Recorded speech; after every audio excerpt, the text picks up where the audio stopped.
He is just 8 years old and now has a long road to recovery after he was shot in a drive-by outside of his East Side home. But today, some encouraging news. Police are also investigating whether excessive force was used on an elderly man during a protest, and a police officer's life saved after he's exposed to a deadly drug while on the job. Here's tonight's 9 at 9.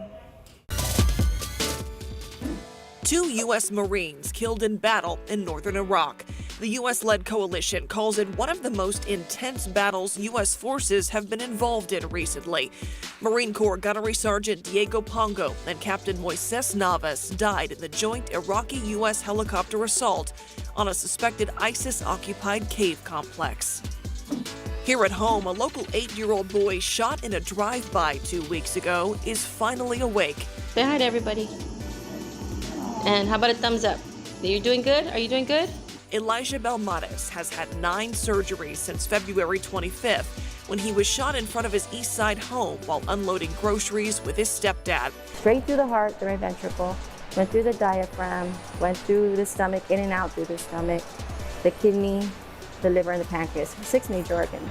Eli still has a lung filled with fluid and can't quite breathe on his own. SAPD was able to find some surveillance footage in the area that captured the shooting, but it wasn't the best quality. Still, they say they know exactly who they're looking for. Chilean police are investigating whether an excessive use of force took place against an elderly man during protests this weekend. This after video of police beating a man went viral online. Shortly after, Chilean police released another video shot by one of their agents showing that man kicking a member of the police force. Police in Live Oak investigating a head-on crash that sent one person to a hospital early this morning. It happened around 3 a.m. on I-35 in Loop 1604. Police say one of the drivers got onto the highway, headed the wrong direction, and slammed into the other. Officers are looking into whether alcohol played a factor.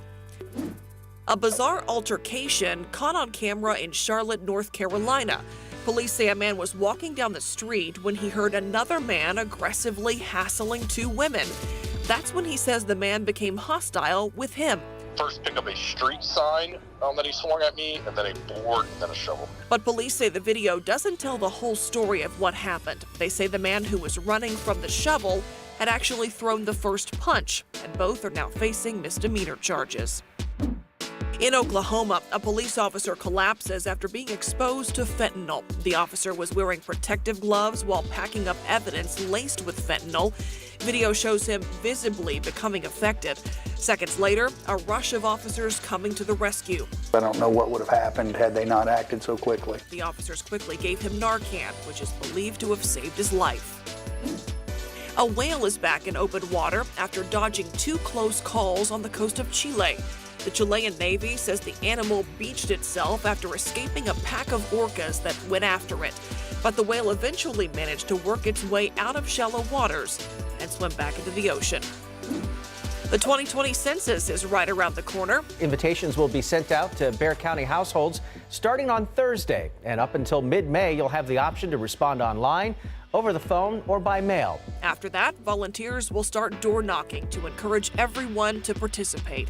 The census helps determine how much funding states get and where those funds are allocated. This is the highest outdoor observation deck in the Western Hemisphere. It just opened in New York City.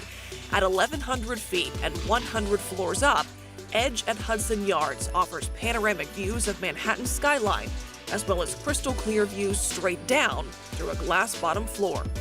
To read more about these 9 stories, go to ksat.com.